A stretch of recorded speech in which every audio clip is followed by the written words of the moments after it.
नमस्कार मित्रों, महादेव का फलित ज्योतिष शास्त्र में आपका स्वागत है। रोज की तरह फिर मैं लेके आया हूँ आपके लिए सिंह लग्न या राशि वाले जातकों के लिए शुभाशुभ रत्न, अर्थात सिंह लग्न वाले जातक के लिए कौन सा शुभ रत्न रहेगा, कौन सा अशुभ रत्न रहेगा, इस विषय पर हम चर्चा करेंगे। विषय पर चर्चा करने से पहले मैं आपको बता देना चाहता हूँ, यदि आप मेरे चैनल पर नए हो तो कृपया चैनल को सब्सक्राइब कर लीजिए, साथ में घंटी के बटन को दबा दीजिए ताकि जो भी मैं नया वीडियो अपलोड करूँ उसका नोटिफिकेशन आपके पास तुरंत पहुँच जाए। तो कृपया आपसे निवेदन है कि वीडियो को पूरा देखें, don't skip my video, please like share comment. तो चलते हैं हमारे टॉपिक की ओर।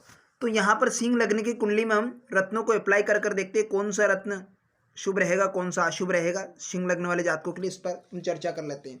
तो इस कुंडली में हम देखेंगे सिंह लग्न की कुंडली, जो प्रथम भाव में लग्न में सिंह राशि है, तो सिंह राशि का अधिपति बनते हैं कौन? बनते हैं सूर्य देवता। अब सूर्य देव का जो रत्न होता है वो होता है माणिक रत्न। कौन सा होता है? माणिक रत्न, माणिक की रत्न होता है। अब यहाँ पर क्या सिंह लगने वाले जातक को माणिक रत्न धारण करना चाहिए? क्योंकि सिंह लगने वाले जातक बेइज्जत से माणिक रत्न धारण कर सकता है, क्यों नहीं है, इससे बेहतर कोई नहीं है। क्योंकि सिंह लग्न स्वयं इस कुंडली के सूर्य देवता होलसोल है, इस कुंडली के मालिक है, क्योंकि सिंह लग्न के अधिपति में लग्नेश बन रहे सूर्य देवता। सो सूर्य देवता का लग्न, सूर्य देवता का जो रत्न होता है वो माणिक रत्न होता है। तो इस कुंडली में सिंह लग्न वाला जातक माणिक रत्न धारण कर सकता है। नेक्स्ट रत्न पर बात कर लेते हैं, मोती पर। मोती रत्न होता है चंद्रमा से रिलेटेड, चंद्रमा का रत्न होता है। अब यहाँ पर चंद्रमा को जो राशि मिली है लग्न से 12th हाउस वे भाव में, खर्चे के स्थान में चंद्रमा की जो राशि है कर्क राशि, वो 12th हाउस में, द्वादश भाव में, वे भाव में। अब वे भाव के स्वामी बनते चंद्रमा। तो यहाँ पर चंद्रमा तो खराब भाव में, चंद्रमा को एक राशि मिली, वो भी खराब भाव में मिल गई, एक राशि का अधिपति बनाया गया है।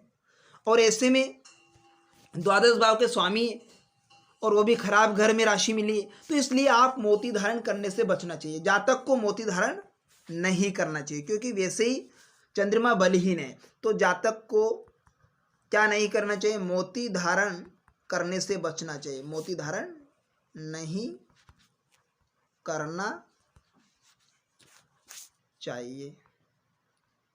ठीक, नेक्स्ट रत्न पर बात कर लेते हैं। अब अगला रत्न होता है पन्ना रत्न, बुध देव का जो रत्न होता है पन्ना। अब यहाँ पर कुंडली में हम देखेंगे सिंह लग्न की कुंडली में कि बुध देव को राशियां कहाँ कहाँ पर, कैसे स्थान पर राशियां मिली है। तो बुध देव लग्न से 2nd हाउस में यहाँ पर कन्या राशि मिली है बुध देव को, और एक राशि मिली है इन्हें 11th भाव में, इनकम के घर में, लाभ भाव में एक राशि मिली है बुध देव को, 2nd राशि जो कि मिथुन राशि। मिथुन राशि 11th भाव में मिली, इनकम के घर में, लाभ भाव में। तो यहाँ पर लग्न से 2nd भाव में जो राशि कन्या राशि। अब यहाँ पर कन्या राशि क्या हुए? मारक ग्रह, क्योंकि यहाँ पर मारक ग्रह बन गए बुधदेव। क्या बन गए? 2nd भाव मारक ग्रह का कारक भाव है, ठीक है ना। मारक ग्रह हुए कौन? बुध देवता, क्योंकि लग्न से 2nd हाउस होता है, द्वितीय हाउस, वो मारक घर के अंतर्गत आता है। तो यहाँ पर बुध देव को एक राशि 11th भाव में मिली, इनकम के घर में, लेकिन 2nd भाव में क्या होते हैं, यहाँ पर मारक का मारक स्थान है। तो 2nd भाव में बुध देव, लग्न से 2nd भाव में बुध देव को एक राशि और मिले जो कि कन्या राशि, वो मारक, वो द्वितीय मारक शनि। तो एकादशम भाव में, अब यहाँ पर लग्न के 7th भाव में, लग्न से 7th भाव में जो कुंभ राशि है वो भी क्या है? लग्न के शत्रु है ना। लग्न 7th भाव के स्वामी के शत्रु है, जो 7th भाव के स्वामी है वो शनि देवता बन रहे हैं। यानी 2nd भाव और 7th भाव क्या? मारक ग्रह। तो यहाँ पर लग्न से ठीक 7th भाव एरो का चिन्ह, जो 7वें घर में कुंभ राशि है, और कुंभ राशि का अधिपति बनते हैं शनि देवता। अब लग्नेश के स्वामी बनते हैं सूर्य देवता, जो कि परम शत्रु है। लग्न के और सूर्य, लग्नेश और सप्तमेश दोनों आपस में क्या? शत्रु, परम शत्रु है लग्नेश के। तो यहाँ पर सूर्य लग्नेश बन रहे, 7th भाव के स्वामी बन रहे शनि, दो ये सूर्य के परम शत्रु शनि देवता। क्यों? यहाँ पर क्या है? सप्तमेश जो बने वो लग्न के शत्रु है। तो यहाँ पर ऐसी स्थिति में 7th भाव के स्वामी भी, तो शनि देवता भी मारक ग्रह हुए। तो इसी कंडीशन में जो कि पन्ना रत्न 2nd भाव में, तो यहाँ पर कन्या राशि है, तो इसलिए यहाँ पर मारक स्थान है। ठीक है, तो ऐसी स्थिति में हम जातक को पन्ना रत्न धारण नहीं करना चाहिए। जातक को क्या नहीं करना चाहिए? पन्ना रत्न धारण नहीं करना चाहिए। पन्ना रत्न धारण नहीं करना चाहिए। ठीक है ना। अगर क्या हुआ, यदि वो इसलिए पन्ना रत्न धारण नहीं करना चाहिए क्योंकि वहां पर सेकंड भाव होता है मारक स्थान। और यहां पर देखा इस स्थिति में यदि चंद्रमा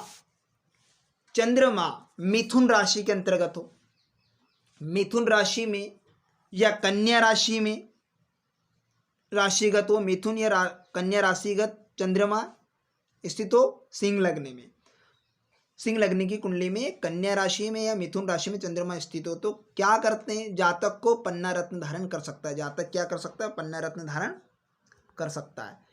ठीक, और जातक पन्ना रत्न धारण कर सकता है, अन्यथा बुद्धि की महादशा अंतरदशा में पन्ना रत्न धारण कर सकता है। नेक्स्ट रत्न पर हम चर्चा कर लेते हैं पुखराज। जो पुखराज होता है वो बृहस्पति का होता है, अर्थात गुरु का। तो गुरु का रत्न होता है पुखराज। अब पुखराज रत्न क्या जातक को धारण करना चाहिए, सिंह लग्न वाले जातक को? इस पर हम तो अब यहां पर देखेंगे, क्योंकि बृहस्पति देव को सिंह लग्न में राशि कौन से स्थान पर मिली है, तो यहां पर सबसे पहले ये एनालिसिस करेंगे अपन। तो यहां पर सिंह लग्न की कुंडली में लग्न से 8th हाउस में अर्थात अष्टमी मृत्यु भाव में जो राशि मिली है इन्हें बृहस्पति को, मीन राशि, तो मीन राशि का अधिपति बनते हैं गुरु। और बृहस्पति देव को एक राशि और मिली है लग्न से 5th हाउस में, जो कि त्रिकोण का घर होता है, 5वां भाव विद्या अध्ययन, त्रिकोण का घर माना जाता है। तो यहां पर एक त्रिकोण में मिली एक राशि ने, त्रिकोण में एक अष्टम भाव में। तो अष्टम भाव तो सबसे खराब है, मृत्यु भाव, जो कि बृहस्पति देव को अष्टम भाव में जो मीन राशि मिली है सबसे खराब भाव में मिल गई। तो यहां पर क्या है, पंचमेश व अष्टमेश भाव के स्वामी बृहस्पति देव बने, तो इसलिए क्या पुखराज रत्न धारण करने के लिए सलाह नहीं दूंगा मैं। तो पुखराज रत्न धारण नहीं करना चाहिए। ठीक है, पुखराज रत्न धारण नहीं करना चाहिए। अगर क्योंकि पंचमेश होकर गुरु कारक बन गए, पंचम भाव के कारक ग्रह स्वामी भी क्या बन गए, क्योंकि स्वयं की राशि धनु राशि पंचम भाव में और कारक ग्रह स्वामी गुरु हुए। लेकिन एक राशि इन्हें 8th हाउस में खराब भाव में मिल गई, दुख स्थान, मृत्यु भाव, जो कि त्रिक भाव के अंतर्गत आते हैं, सबसे खराब भाव। तो ऐसी स्थिति में यहां पर मैं पुखराज रत्न धारण करने के लिए सलाह नहीं दूंगा। तो इस स्थिति में इसलिए क्या नहीं करना चाहिए, पुखराज रत्न धारण नहीं करना चाहिए। किसे नहीं करना चाहिए? ठीक है, सिंह लग्न वाले जातक को। नेक्स्ट पर बात कर ले हीरा रत्न। अब हीरा रत्न होता है शुक्र का, शुक्र ग्रह का हीरा रत्न होता है। अब शुक्र देवता को सिंह लग्न में कौन से स्थान पर राशि मिली? अब यहां पर सिंह लग्न के कुंडली में देखेंगे, शुक्र देवता को एक राशि मिली लग्न से 3rd हाउस, जो कि खराब भाव, पराक्रम, सास, भाई बहन का संबंध इससे देखा जाता है। तो 3rd हाउस में तुला राशि मिली। अब तुला राशि के अधिपति बनते हैं शुक्र देवता। कौन बनते हैं? शुक्रदेव। और एक राशि ने मिली है लग्न से 10th हाउस, दशम भाव के, जो दशम भाव में स्वामी बने इसके भी शुक्रदेव, क्योंकि यहां पर दशम भाव में जो राशि है वृषभ राशि का अधिपति बनते हैं शुक्र देवता, क्योंकि शुक्र देवता को 2 राशियों का अधिपति बनाया गया है। अब ऐसी स्थिति में एक भाव तो इन्हें खराब मिला है 3rd हाउस में, लग्न से 3rd हाउस, और एक भाव 10th हाउस में, एक घर 10th भाव में एक राशि इन्हें मिली है, जो कि वृषभ राशि। तो यहां पर केंद्र में तो एक राशि मिली है और एक 3rd हाउस में मिली है, क्योंकि दशमेश और तृतीयेश बने शुक्र देवता। अब यहां पर क्या हुआ, ऐसी स्थिति में सिंह लगने वाले जातक क्या कर सकता है, हीरा रत्न धारण कर सकता है। क्या कर सकता है, हीरा रत्न धारण कर सकता है। तो हीरा रत्न धारण करने वाले जातक के लिए फायदेमंद साबित होगा, क्योंकि इन्हें एक अच्छे स्थान पर राशि मिली केंद्र में, वो भी दशम भाव में जो राशि मिली है वृषभ राशि है। ठीक है, तो क्या करते हैं, एक भाव अच्छा मिला है जो कि दशम भाव में वृषभ राशि है, और इसलिए जातक को हीरा रत्न धारण, जातक हीरा रत्न धारण कर सकता है। क्या कर सकता है, हीरा रत्न धारण कर सकता है। ठीक, यदि क्या होता है, यदि चंद्रमा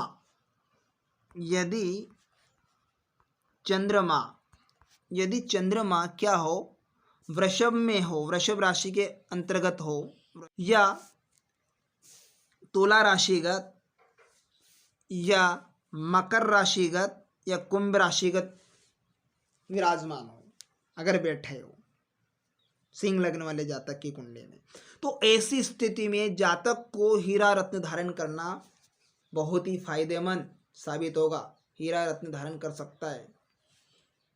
क्या कर सकता है, हीरा रत्न धारण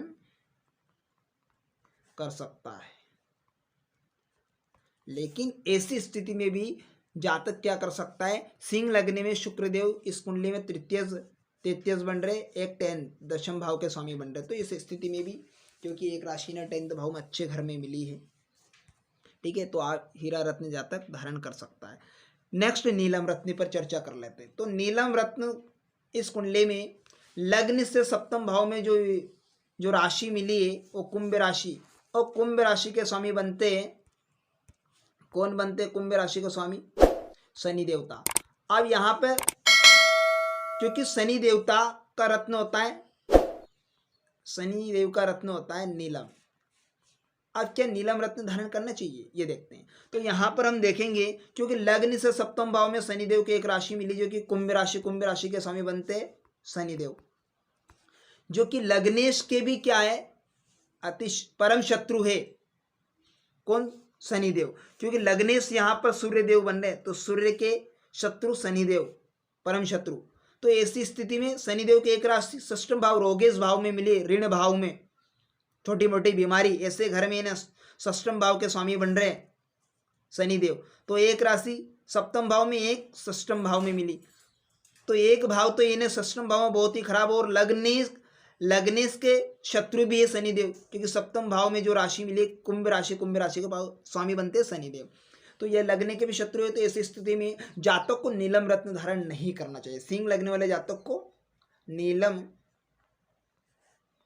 रत्न धारण नहीं करना चाहिए, हमेशा नहीं करना चाहिए, ठीक है, आजीवन तक इसे नीलम रत्न धारण नहीं करना चाहिए। नीलम रत्न धारण करने से सिंह लगने वाले जातकों को बचना चाहिए।